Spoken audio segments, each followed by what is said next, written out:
Hi everyone, আসসালামু আলাইকুম। This is Faria friend, welcome back to my YouTube channel.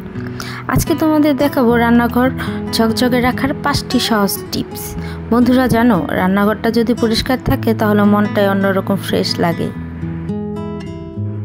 আজ আমি দেখাবো আমার নিজের কিছু ছোট্ট টিপস, যেগুলো মানলে তোমার রান্নাঘরও থাকবে একদম ঝকঝকে। চলো শুরু করা যাক। প্রতিদিন রান্না শেষ করার পর আমি আগে থালা বাসনগুলো ধুয়ে নিই গরম পানিতে, অথবা একটু লেবু অথবা ডিটারজেন্ট বা ভিম লিকুইড মিশিয়ে একটু ধুয়ে নিলে তেল চিটচিটে ভাবটা একদম চলে যায়। শেষে আমি একটা ভেজা কাপড় দিয়ে চারপাশটা ভালোভাবে মুছে নিই। তারপর আমার যেগুলো প্রয়োজনীয় জিনিসপত্র, যেগুলো হাতের সামনে থাকলে আমার খুব উপকার আসে, সেগুলো আমি সুন্দরভাবে ঠিকঠাকভাবে রেখে দিই, যাতে আমার কাজের সময় আমি হাতের নাগালে এগুলো পেয়ে যাই। আর হ্যাঁ, এখন দেখো জায়গাটা কত সুন্দর ঝকঝকে আর চকচকে হয়ে গেছে। তারপরে চলো বন্ধুরা, আমাদের রান্নাঘরের সবচেয়ে মেন যে কাজটা, সেটা হচ্ছে চুলাটা। যে চুলাটা আমাদের প্রতিদিনই ব্যবহার করা হয়, আর দিনে হয়তো বা 3বার 4বার 5বারও ব্যবহার করা হয়। আর রান্নাঘরে এই চুলাটাই সবচেয়ে বেশি কিন্তু নোংরা আর ময়লা হয়ে থাকে, জমে থাকে। আর এগুলো কমপক্ষে সপ্তাহে একবার অন্তত খুব ভালোভাবে পরিষ্কার করে নেওয়া দরকার। আর প্রতিদিন রান্নার শেষে একটা ভেজা ন্যাকড়া দিয়ে অথবা একটু ডিটারজেন্ট বা ভিম লিকুইড দিয়ে যদি প্রতিদিন একটু পরিষ্কার করে নেওয়া যায়, তাহলে কিন্তু আমাদের চুলাটা অনেক পরিষ্কার থাকে। ঠিক আছে, এই দেখো এখানে রান্নাঘরের এই চারিপাশটা কিন্তু, আমার চুলার চারিপাশটা কিন্তু অনেক দেখো কালো কালো হয়ে গেছে। এগুলা মানে অনেক দিন ধরে আমি এটা পরিষ্কার করতে পারতেছিলাম না, প্রতি সপ্তাহে করি। তো আজকে পরিষ্কারও করলাম, তোমাদের সাথে শেয়ারও করলাম। দেখো এগুলো আমি সব খুলে খুলে পার্ট বাই পার্ট এগুলো সুন্দরভাবে আমি পরিষ্কার করে নিচ্ছি। আর হ্যাঁ, এখন দেখো আমার চুলাটা কিন্তু অনেক পরিষ্কার আর ঝকঝকে চকচকে হয়ে গেছে। এখন কিন্তু দেখতে ভীষণ সুন্দর লাগতেছে। ময়লার বাস্কেটটা ভুলেও খোলা রাখো না।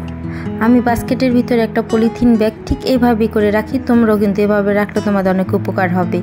আর প্রতিদিন রাতে আমি এই ময়লাগুলো ফেলে দিই, এতে রান্নাঘর কখনো বাজে গন্ধ হয় না।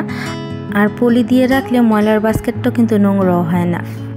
তারপরে আমি থালা বাসনগুলো রাখি রেখে, একসাথে গাদা করে না রেখে সাইজ অনুযায়ী রাখলে দেখতে যেমন সুন্দর লাগে, শুকাতেও সহজ হয়। আর শুকানোর সময় যেন পানি না জমে, এটা কিন্তু খুব জরুরি।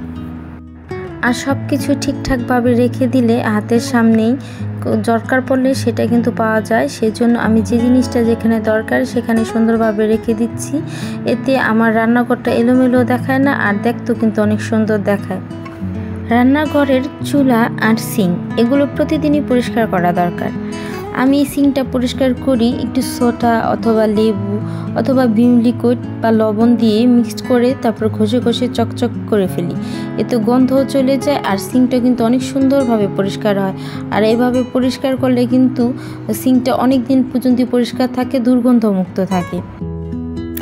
আর এই মশলার কৌটোতে রাখি আমি আমার সব মশলা, হলুদ, জিরা, রান্না করার জন্য যে ধরনের মশলা লাগে সব এক জায়গায় থাকলে রান্নার সময় খুঁজতে কষ্ট হয় না।